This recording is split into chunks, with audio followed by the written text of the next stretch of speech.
જીવનમાં કંઈક કરી બતાવવું છે, કરવું છે એવો એક વિચાર હોય અને એ હોવો જ જોઈએ. એ મનુષ્યનું કર્તવ્ય છે. It's a human endeavour that I want to achieve something in life.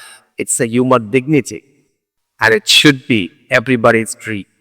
દરેકનો વિચાર, એનું કર્તવ્ય અને એનું સ્વપ્ન આ હોવું જ જોઈએ. એટલે એ રીતે યુવાની ખીલી ઉઠે, દીપી ઉઠે. તો અહીંયા બધા તમે યુવાનો ભેગા થયા છો એટલે બહુ જ ઊર્જા, પોતી શક્તિ અને આપણે એક સિદ્ધિ જીવનમાં હાંસલ જે પણ આપણે ક્ષેત્રમાં આવીએ. But you should become a very good combination of a smart professional and a great human being. આનું કોમ્બિનેશન આપણે જીવનમાં રાખવાનું તો એને સક્સેસ કહેવાય. ધંધા કે વેપારમાં ખૂબ સફળ જાઓ પણ માણસ તરીકે તમારી ડિગ્નિટી ના પાવ, માનવતા ખાનદાનીમાં ચૂક આવે એટલે જીવનમાં પ્રગતિ થઈ કહેવાય, સફળતા મળી ના કહેવાય. પ્રગતિ અને સફળતામાં બહુ ફેર છે. There is a big difference between progress and success. તમે ધંધામાં આગળ વધો એ પ્રગતિ કહેવાય અને એની સાથે સાથે જીવનમાં એક પૂર્ણ માણસ, પૂર્ણ વ્યક્તિત્વ ખીલવો એ સફળતા કહેવાય. So most of the people that you read about and they say they are successful, they are just progressive. Success is a different story. સર્વાંગી દરેક ક્ષેત્રમાં આપણી પ્રગતિ થાય, એ તમામ પ્રકારની પ્રગતિ ભેગી થાય ત્યારે સફળતા મળે. ખાલી ધંધો સારો કરે, પૈસા કમાય એટલે આપણે એને માણસ કે આ સફળ થઈ ગયો, એવી માનસિકતા સમાજમાંથી ખોટી. એનું વ્યક્તિત્વ માણસ તરીકે પણ ખીલેલું હોવું જોઈએ. એનો સ્વીકાર પણ સમાજમાં હોવો જોઈએ. સમાજમાં 5-15 જગ્યાએ એનો નિસ્વાર્થ ભાવે એનું સમર્પણ હોવું જોઈએ. એ સર્વાંગી રીતે પ્રગતિ થાય ત્યારે એને સફળતા કહેવાય. Many types of progresses they come together to make success. પછી એ સફળતા. એટલે આ પ્રથમ પાયાનો વિચાર છે એ આપણે હંમેશા જીવનમાં દ્રઢ રાખવાનો. રોજ સવારે પોતાનું મનને ઉઠીને પહેલી વાત આ કરવાય કે મારે એક સ્માર્ટ પ્રોફેશનલ પણ થવું છે, મોટા બિઝનેસમેન પણ થવું છે અને મારે એક એક્સ્ટ્રાઓર્ડિનરી હ્યુમન બિંગ, એક અદ્વિતીય માનવ પણ થવું છે. તો એ બુદ્ધિનો અને હૃદય બેનો વિકાસ થશે. ખાલી બુદ્ધિના વિકાસથી માણસ મનત નથી હોતો અથવા સફળ નથી કહેવાતો. બુદ્ધિ અને હૃદય એટલે કે વિચારો પણ સવડા જોઈએ અને હૃદયમાં ભાવનાઓ પણ પંચર જોઈએ. તમે સફળ એટલે કે પ્રગતિના પંથમાં કોકને દગો દીધો, કોકને પાછા પાડી દીધો, કોકને ધપ્પો માર્યો, કોકનું ખરાબ ઈચ્છ્યું, કોકના ધંધાને નુકસાન થાય એવો પ્રયત્ન કર્યો, એવી વાત કોઈ જગ્યાએ કરી તો કદાચ પ્રગતિ કરશો પણ એ સફળતા ના કહેવાય, કે તમને અંતરમાં સંતોષ અને શાંતિ નહીં થાય. અને બીજું, તમે જે કર્યું છે તમારી પર 5-10 વર્ષ થવાનો જ છે. Because the world is round, it has no corners. પૃથ્વી ગોળ છે અને એને કોઈ ખૂણો નથી. તમે જેવું કરશો એવું પાછું રિબાઉન્ડ થાય જ. એ પૃથ્વી પરનો સિદ્ધાંત છે. આજે નહીં તો વર્ષે 2 વર્ષે, વર્ષે 2 વર્ષ તો 10-20 વર્ષે, પણ it comes back and you have to pay back heavily. એવો હાથે ચૂકવવું બહુ ભારે પડે. એટલે સૌ પ્રથમ જ્યારે આપણે શોર્ટ સ્ટેપ્સ ટુ સક્સેસ વધવાનો પ્રયત્ન કરીએ છીએ ત્યારે એનો પાયાનો વિચાર પહેલા આપણે સમજ્યા કે પાયાનો વિચાર એ છે કે જીવનમાં ફક્ત પ્રગતિ નહીં પણ સફળતા. એના વિગ્રહમાં આપણે વાત કરી કે સફળતા એટલે અનેક પ્રકારની પ્રગતિઓ. ખાલી વેપાર ધંધામાં આગળ વધ્યા એ પ્રગતિ છે, સફળતા નથી. અને પૂર્ણ રીતે માનવ તરીકે આપણું વ્યક્તિત્વ ખીલી ઉઠે એટલે સફળતા કહેવાય. તો આ શોર્ટ સ્ટેપ્સ ટુ સક્સેસની આપણે વાત સમજવા બેઠા છીએ ત્યારે પહેલી વાત એ સમજવાની કે આપણને ધ લવ ફોર રાઇટિયસનેસ, હંમેશા સિદ્ધાંત મૂલ્યો ને સાથે રાખીને જ પુરુષાર્થ કરવા.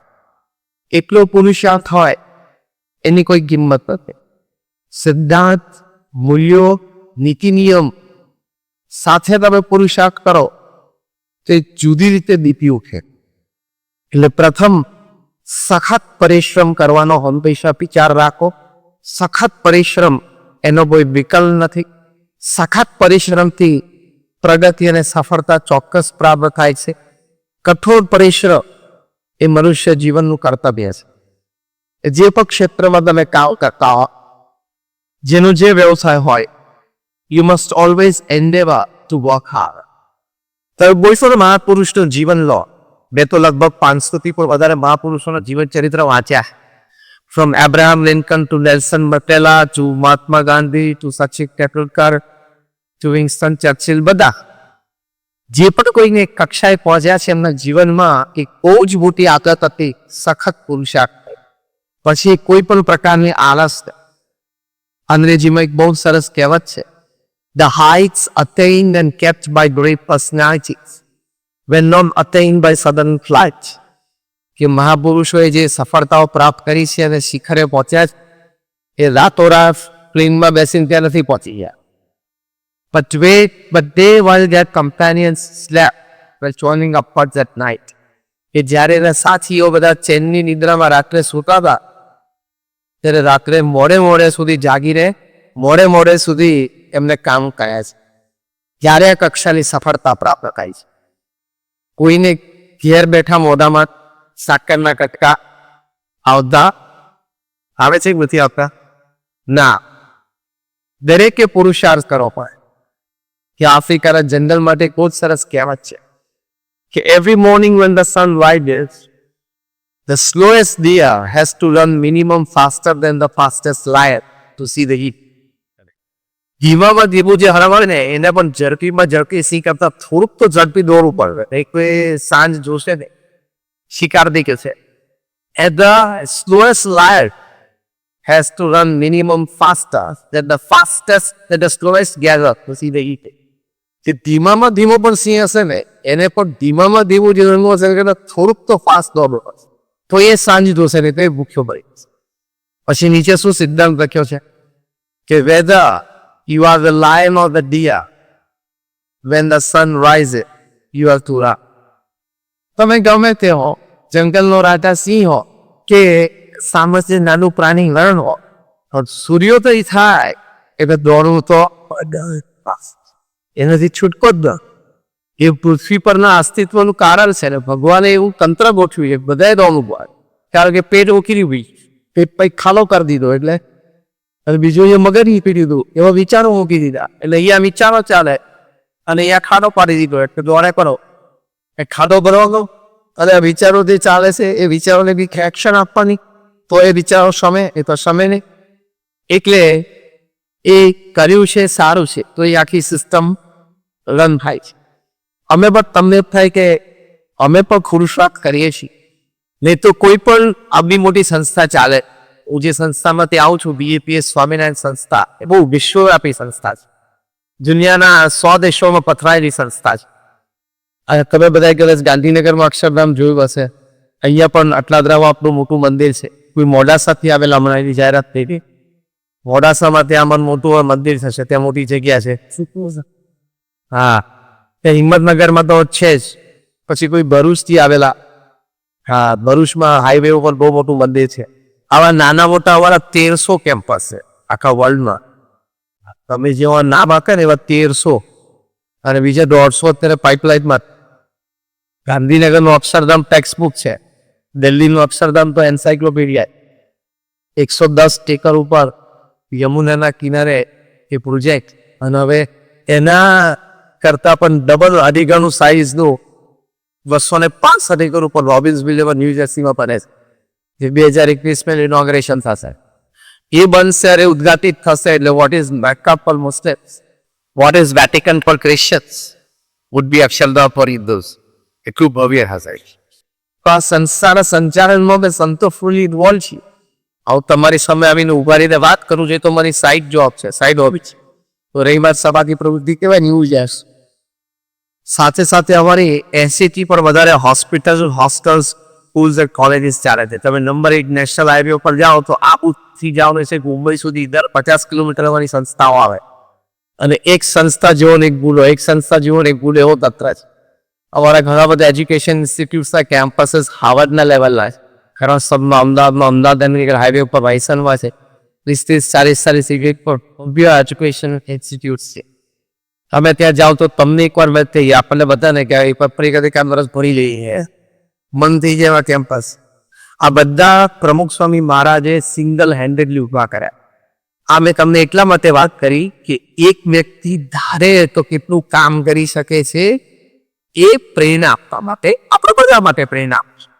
આજે પ્રમુખ સ્વામી મહારાજે 1300 આવા નાના મોટા મંદિરો, 80 થી વધારે હોસ્પિટલ, સ્કૂલ, હોસ્ટેલ, કોલેજીસ બનાવી, એ કોઈ સામાન્ય વાત થોડી કહેવાય.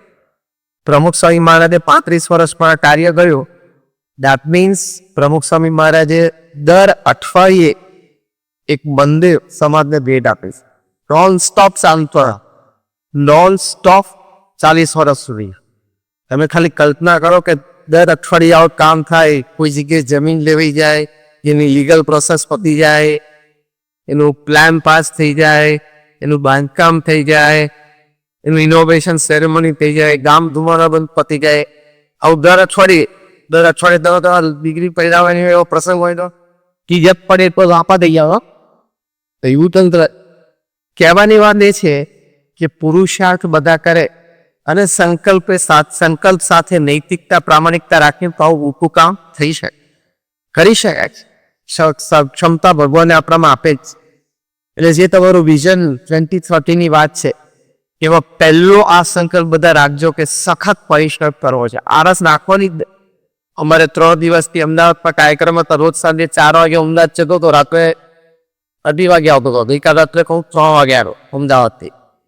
અત્યારે તમારી સામે આવ્યો.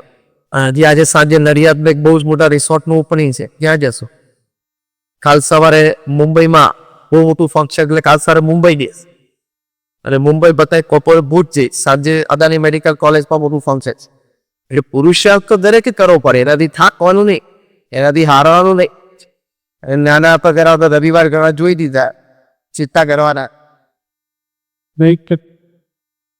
કે માટે કે તમે પણ તમારું જીવન સુખમય અને પ્રગતિશીલ બનાવી શકો. તમે પુરુષાર્થ કરીને આગળ વધો તો 2, 5, 15 જણાને મદદરૂપ પણ થઈ શકો. એ પણ એક મોટી વાત છે. 2, 5, 15 જણાને કારકિર્દી અને જીવન બનાવવામાં તમે ઉપયોગી થઈ શકો, સહયોગ આપી શકો. તો એ પણ એક જીવનનો સંતોષ છે, આનંદ છે. તો આવી રીતે પ્રથમ વાત છે સખત પુરુષાર્થ.